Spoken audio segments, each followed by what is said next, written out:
How white couples handle toxic marriage versus how black couples handle toxic marriage. Toxic marriages exist in every community, but culture can shape how couples respond to them. White and black couples may approach conflict differently, not because one loves more than the other, but because history, social pressure, and expectations differ. In many white communities, individual happiness is often prioritized strongly.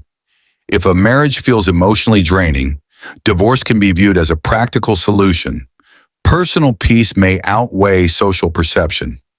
When conflict becomes toxic, some white couples may turn to therapy quickly. Professional intervention is normalized. Boundaries are discussed openly.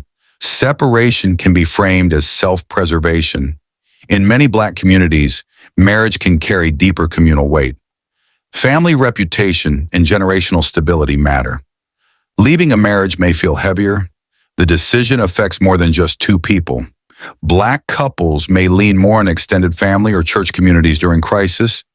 Support networks can be vocal and involved. Advice may come from elders and relatives. Marriage is often seen as something to fight for. White couples may handle toxicity more privately. Conflict stays inside the home. Public image is managed carefully. Emotional distance can develop quietly. Sometimes problems fade into silent separation. Black couples may address conflict more directly. Arguments can be expressive and intense.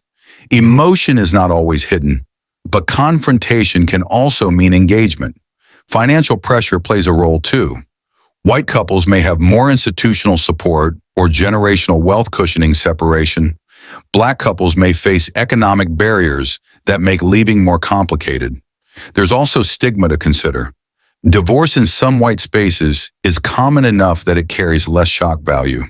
In some black communities, divorce may feel like community disappointment. Gender expectations intersect with culture. White women may feel empowered to leave toxic dynamics. Black women may feel pressure to endure for stability. White men may detach emotionally. Of course, none of this is universal. Healthy and unhealthy marriages exist everywhere. Personality, upbringing, and trauma matter more than race alone. But cultural patterns influence reaction styles, and those patterns fuel debate. So how do white couples handle toxic marriage versus how black couples handle it? Some emphasize individual freedom, others emphasize resilience and community. The deeper question is this: is survival defined by leaving or by staying and rebuilding? Another factor rarely discussed is how society judges the outcome. When white couples divorce, it can be framed as growth or incompatibility. There's also the question of pride. Some white couples may quietly disengage without dramatic confrontation. Some black couples may fight loudly because silence feels like surrender. 15. Maybe the real difference isn't love or commitment. Maybe it's pressure, internal and external. Pressure to preserve image, pressure to preserve legacy, pressure to preserve self. And whichever pressure wins often decides the outcome.